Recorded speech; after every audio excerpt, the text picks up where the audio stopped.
So let's look at two random variables, their joint description. Before that, if you recall, each random variable is specified by its probability distribution function, which is, remember, the random events are getting mapped onto the x-axis. So if you pick up any point x, the probability of the event, the elementary outcomes that have been mapped before x, that's what this quantity is. So that's an event. Probability of this event is non-negative. And this has all the usual properties. It's a monotonic, non-decreasing. And maximum value is 1, minimum value is 0. And its derivative is the density function. The interpretation of the density function is that so the inverse relation is the distribution function is the area under the density function. So if you take this area, this is the probability that x is less than or equal to x. So that represents, or x naught. So that represents the distribution function evaluated at x naught. And the total area is 1. Then for one random variable, we can also characterize it by its mean and variance. So the mean is expected value, which is integral x fx x dx. And mean is a number, so in general it will be between minus infinity and plus infinity. And similarly, another characterization is using variance, which is expected value of x minus the mean, the whole squared. When you expand it, you can also show this to be expected value of x squared minus the mean squared, which is also a non-negative quantity. So same thing holds for y. We have the density function of y and mu y, sigma y squared, etc. But now the question is, how do you characterize x and y together? So characterization of x and y. A joint characterization. So we start the same way. We say that we want to find out all the events such that x, under the mapping x, it has been mapped before x. And at the same time, under the mapping y, they have been mapped before y. So to be to say in terms of notations, when there is no confusion, we can simply write this as in this manner. So this is the intersection of two events. If you call this to be A and B, this is probability of A, B, x and y together. And using this convention, we can write this as the joint distribution function of x and y. So this is the joint probability distribution function or cumulative distribution function.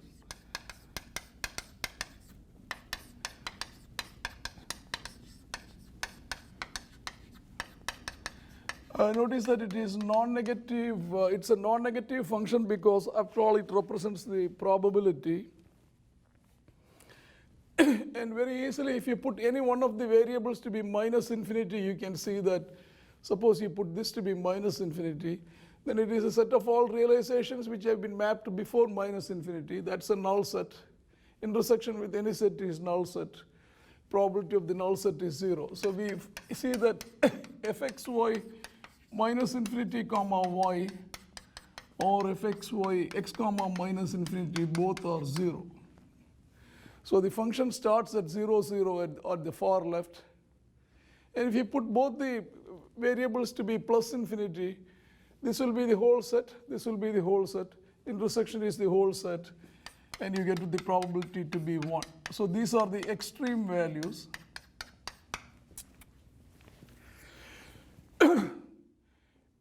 Now,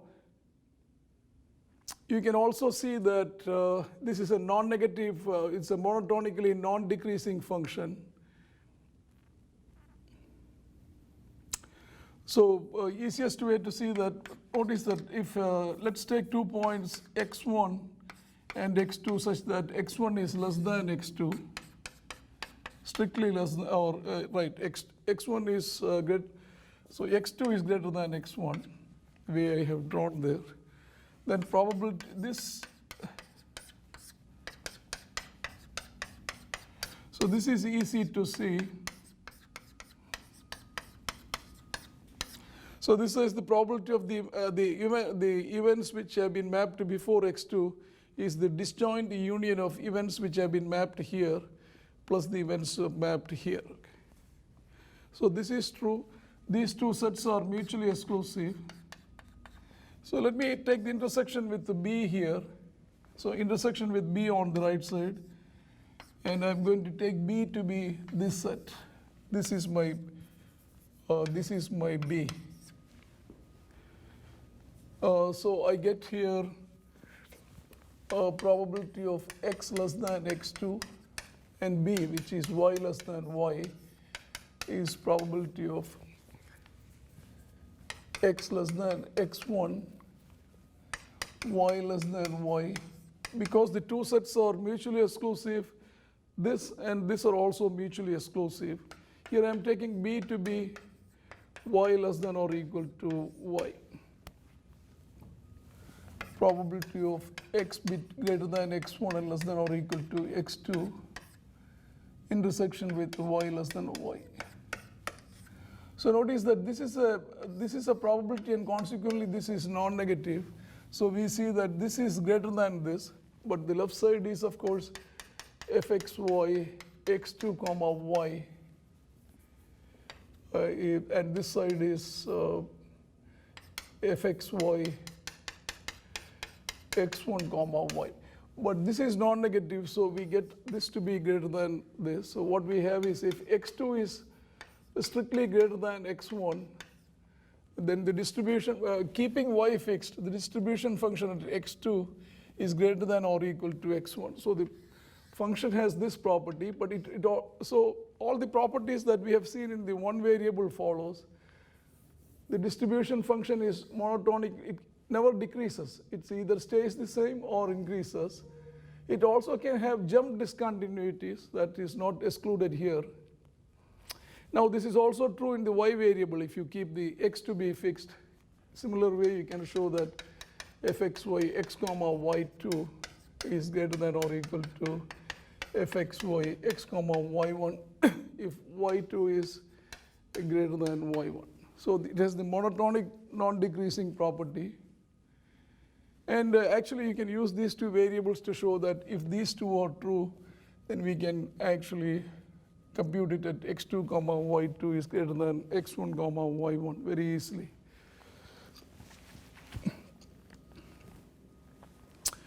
Now, so the question, this is the joint description.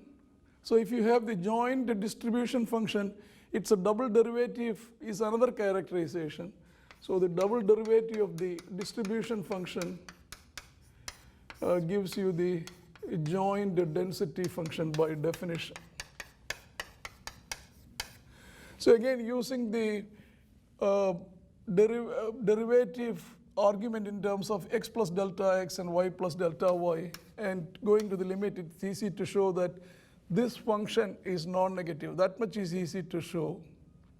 And the inverse relation is if you want the distribution function, that will be fxy x comma y would be the double integral of fxy. So let's say x naught comma y naught will be fxy dx dy. So x goes from minus infinity up to x naught, and y goes from, in general, minus infinity to y naught. So this is the inverse relation. Notice that from here you get that if you put x naught and y naught both equal to plus infinity, you get 1 here, saying that the area under the density function is 1. So we also get this important relation. Minus infinity to plus infinity, fxy x comma y dx dy is 1. So So roughly, to illustrate this, so the joint density function of xy is a function of two variables. It's in both the domains, but so this 2D function, the area under the function is 1. So these are the only two important properties. One property is here. It's a non-negative function. And so any function satisfying properties 1 and 2 is a joint density function. And its integral gives you the distribution function. So now the next question is, given the joint density function, how do you get the integral density functions for x and y? In this context, they are called marginal density functions. And so the double derivative of the distribution function with respect to x and y is the joint PDF, or probability density function.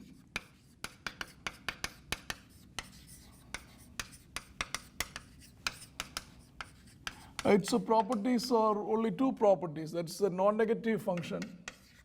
And the second property we can see from here. If I put plus infinity in these two variables, this becomes 1. So we get, this becomes plus infinity, saying that the area under the joint density function is 1.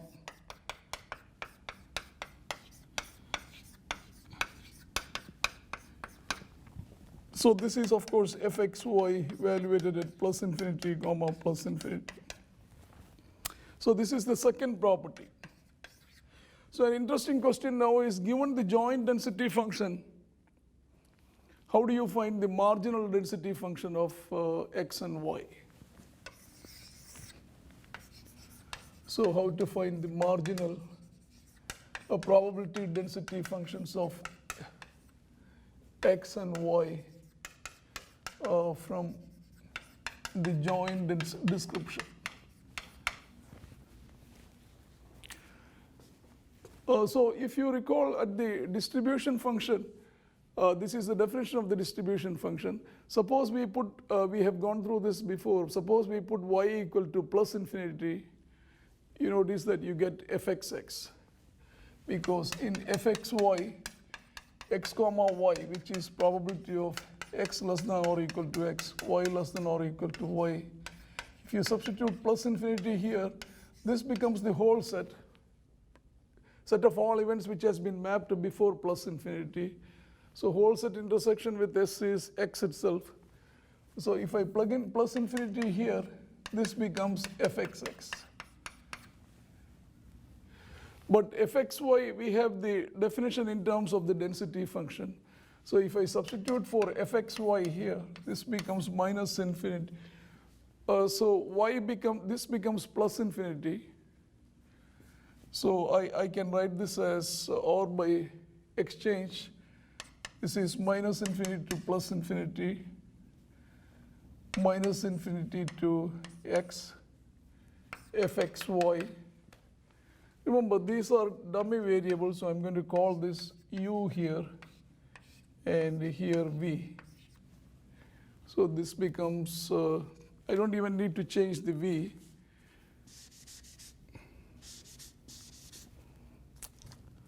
So u is good. So this becomes fxy u comma y dy, which is here, multiplied by du.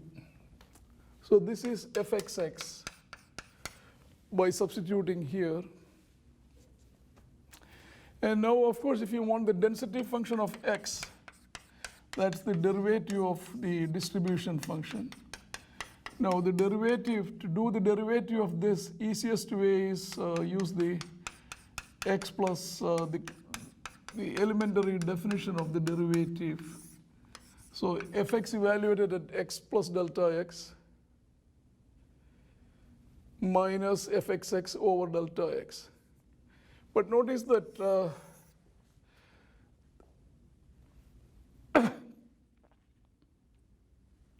this is only a function of this inner integration is y goes away, so this is only a function of u. So this is just a function of u. So if you notice, this gu is integrated up to x. So we could write this as gu du minus infinity to x. So if you substitute it here, so here integration is from minus infinity to x plus delta x, minus infinity to x plus delta x, gu du, minus infinity to x of the same function, gu du, over delta x. But notice that this is the same as the integral from x to x plus delta x of gu du, and that divided by delta x. But the integral, we can approximate it as gx multiplied by delta x over delta x. So the delta x cancels and you get the answer to be a g of x. But g of u is here, so we replace, so the bottom line is fxx turns out to be g of x, which is minus infinity to plus infinity here. This is g of u. So g of x is going to be fxy x comma y dy. So this is an interesting result. The density function of x is obtained from the joint density function by integrating out y.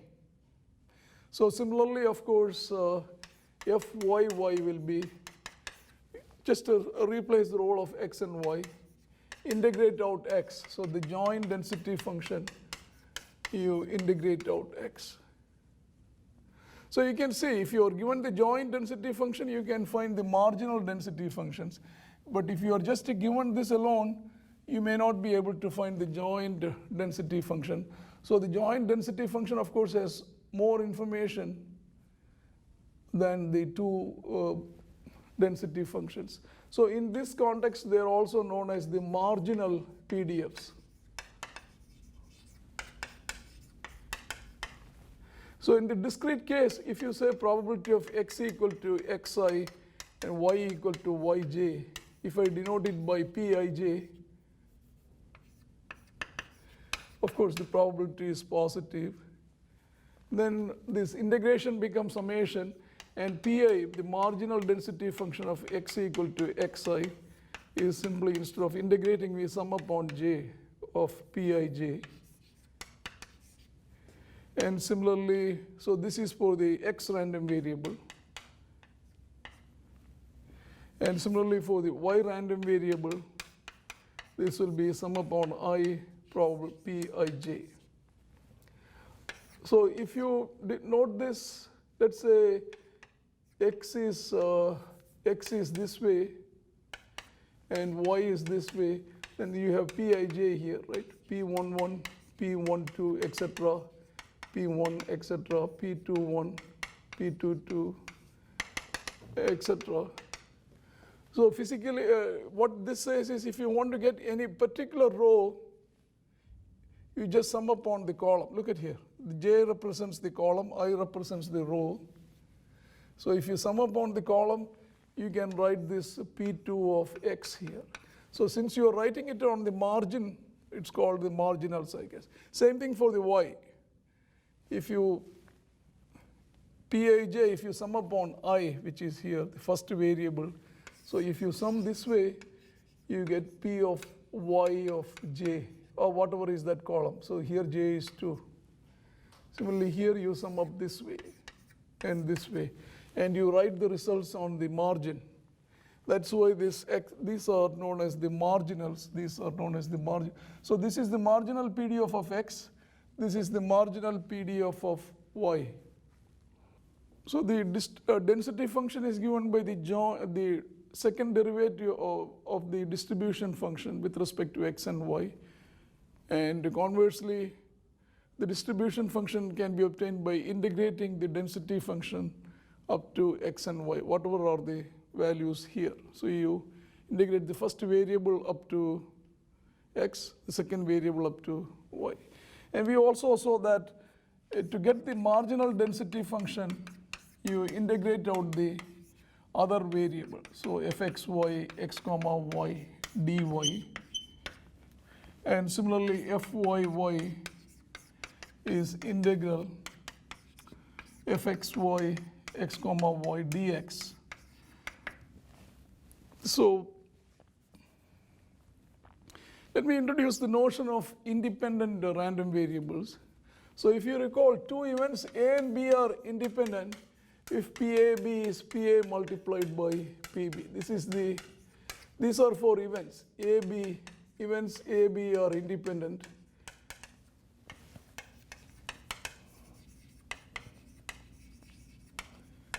If PAB, probability of A intersection B is PA multiplied by PB. Now, if you call, so we'll use this, if you call this event to be A and this event to be B, then this gives us an idea to define X and Y to be independent. So PAB should be PA multiplied by PB, but PA is the distribution function of X and PB is the distribution function of Y. So we can say X and two random variables X and Y are independent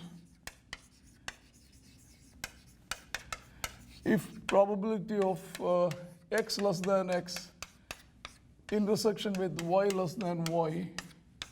So this is A and B is the same as the product of X less than X multiplied by probability of Y less than Y.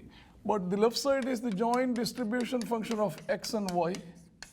Right side is the product of the marginal distribution functions. So this identity need to be checked.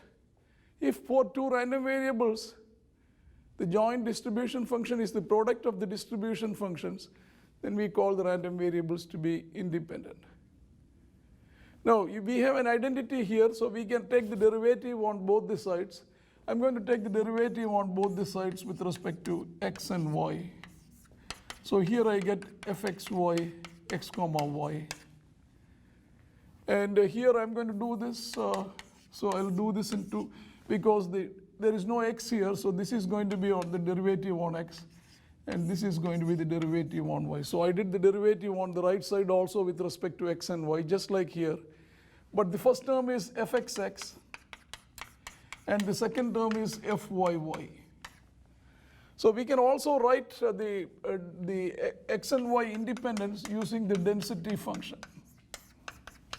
So we said two random variables are independent if this relation is true. If X and Y are independent, if their joint density function is the product of their density functions. So this need to be checked. So the procedure would be starting with this function. This is where we start. We compute the density function of X using this formula. Then we compute the density function of Y.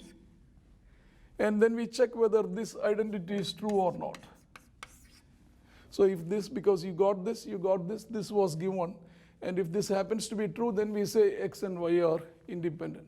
So let me do a couple of examples on this. We'll start with a simple problem. Let's say fxy is e raised to minus x plus y when x is positive, y is positive, and 0 otherwise. So this is the joint density function.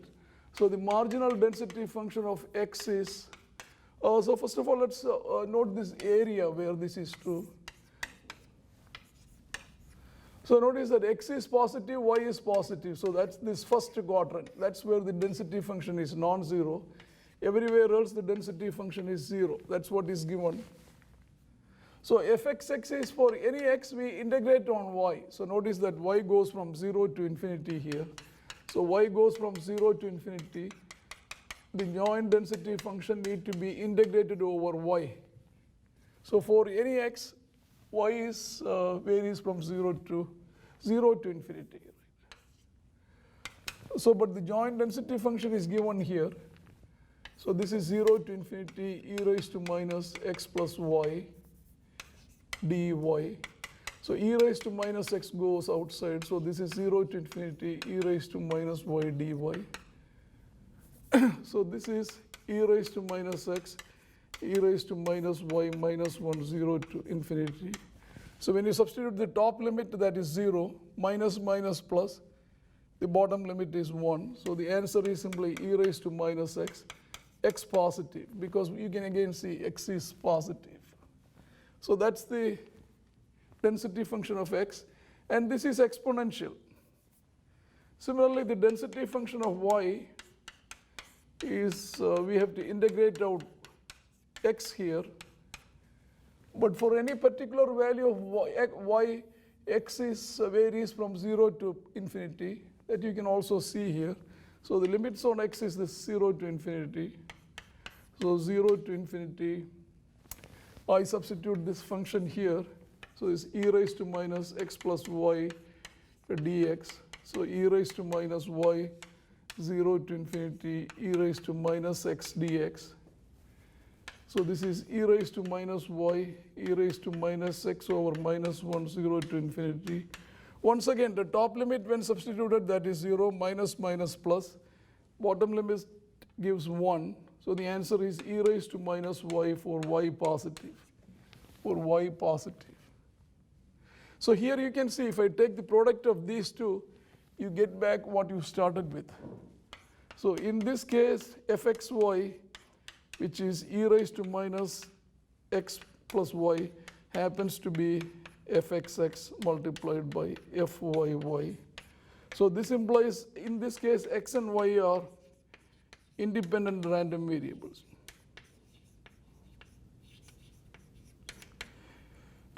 They actually, we can see that they are happen to be exponential. So let me quickly do a similar example, and so I'll make a slight variation to that problem. And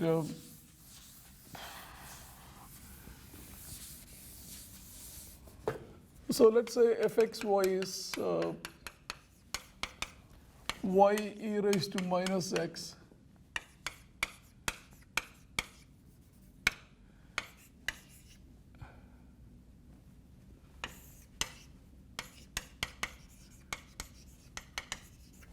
So it's y e raised to minus x between, in that region where x is greater than y is less than, x is greater than y and y is greater than 0, and both of them are less than plus infinity. So first let's mark the region where this density function is non-zero. So notice that, let's say, this is the inequality that need to be mapped onto the 2D plane. So easiest way is start with the equality. So this is x equal to y, which is a line. So I first mark that line. This is x equal to y. And it's very easy to see that this region is where x is greater than y, because if you pick a point like this, let's say 2, so the corresponding value here is origin 0. So x value is 2, y value is 0. So x is greater than y for any point here. So this is x equal to y, and naturally this will be x less than y. Because if you take a point here, you can, or let's say we take a point here, no, a point here, then the x value is 0 and y value is 2. So x is less than y, right? In this entire region. So this is the region where x is greater than y. But notice that x is also positive, y is positive. So we are only actually, the density function is non-zero only in this wedge. That's the given problem. It is 0 here, the density function is 0 everywhere else. So let's find out fxx. So we need to integrate out y. So now the question is, what are the limits? So limits are not blindly 0 to infinity, as you can see. So a particular value of x, you can see x goes between 0 to infinity. So x is somewhere here. And we need to, so if x is here, you can see y goes here. So y goes from 0 to this point. This point is when y is x. So y goes from 0 to x. That's clear here. It starts from here, and this point is y equal to x, because x equal to y or y equal to x. So now I substitute this density function here. So that's integral 0 to x, y e raised to minus x dy. So all the x terms goes outside. So integral 0 to x, y dy. That's y squared by 2. So that's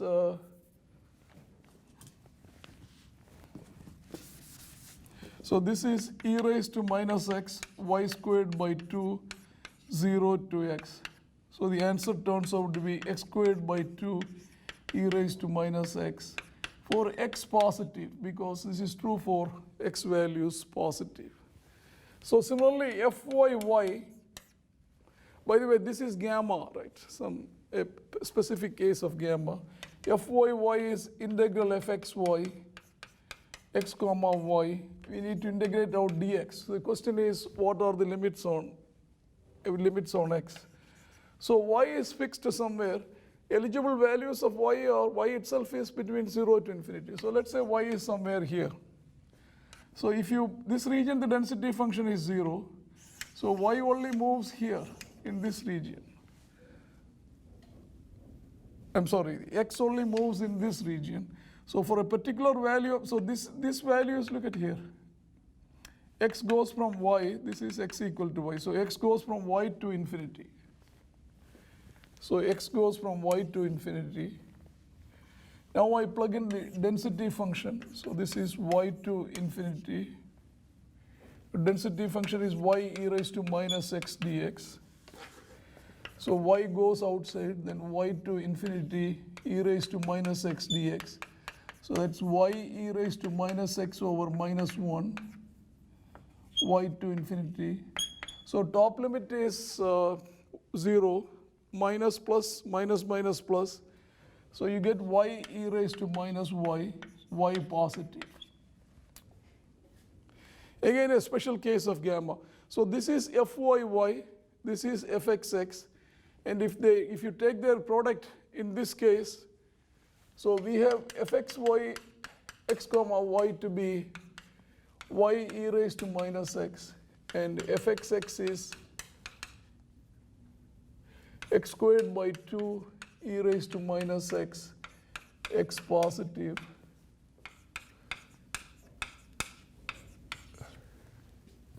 And fyy is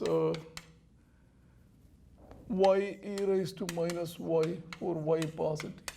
Anyway, you can see if you take the product of these two, it is not equal to this. So here this inequality is not, this equality is not satisfied, because on one side you get x squared y by 2 e raised to minus x plus y.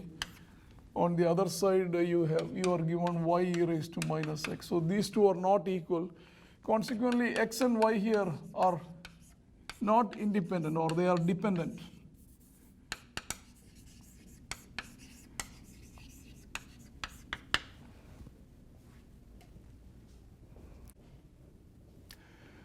So as a final example, let's look at this problem. The joint density function is given to be k times x plus y, where x and y, so long as x and y belong to the shaded area, which is a triangle, and 0 everywhere else. So the density function is 0 everywhere else. And the question is, are x and y independent? That's the question.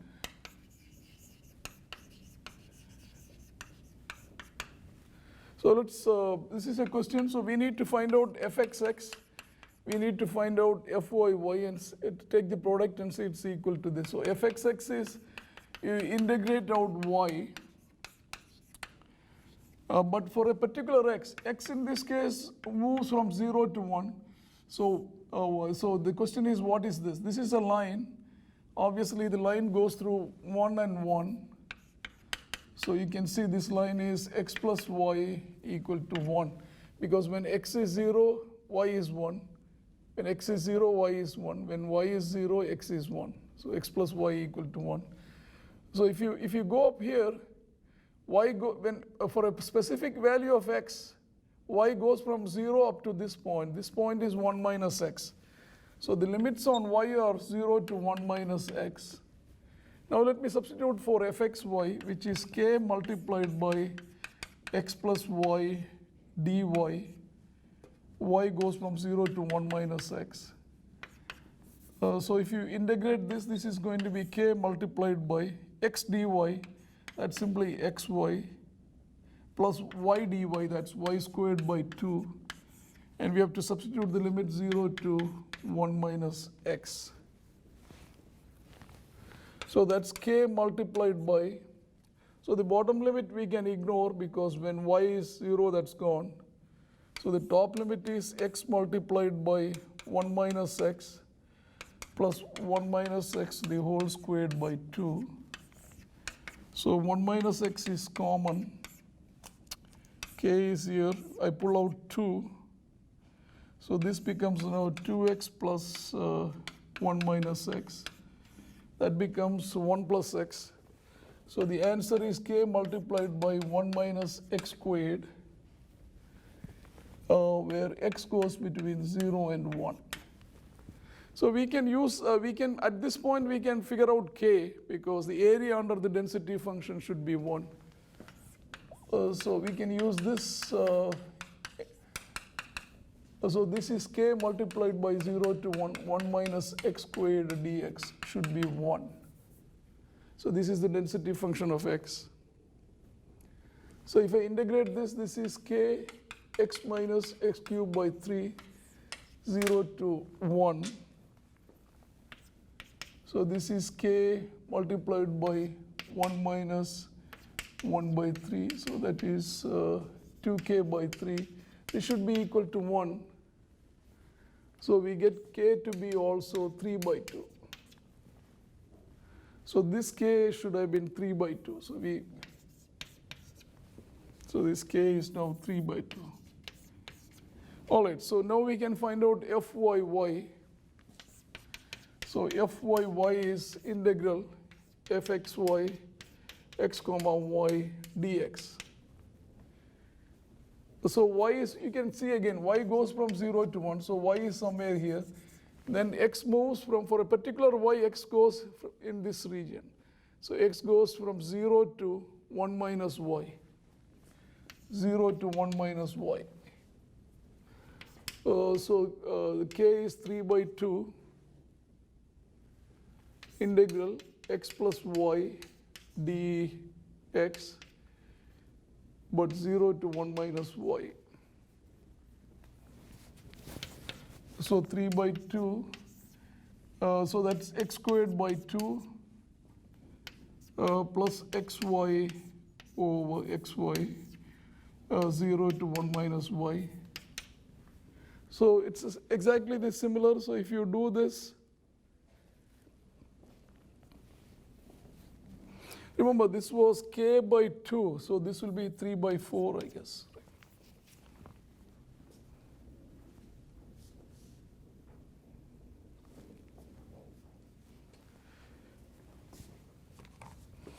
This was k by 2, so maybe I did the k wrong because this should have been k by 2. So this should have been k by 2. So 2 cancels, k is 3.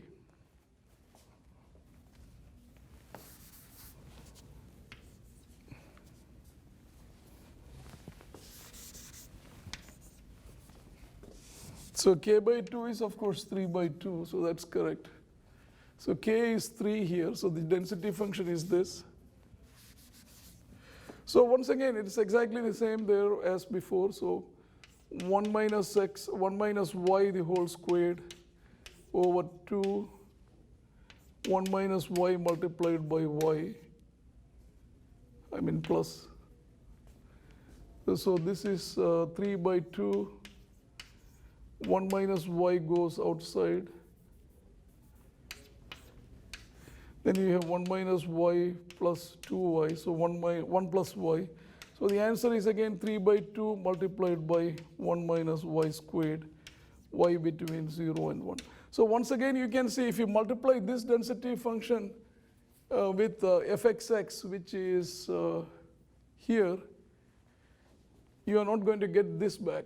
So in this case, x and y are, so the answer is no. They are not independent. Because in this case, as I said, fxy is 3x plus y, that's the function given, but fxx is 3 by 2, 1 minus x squared, and fyy is 3 by 2, 1 minus y squared. X between 0 to 1, etc. So you can see if you take the product of this, this is not equal to this function. Consequently, they are dependent random variables.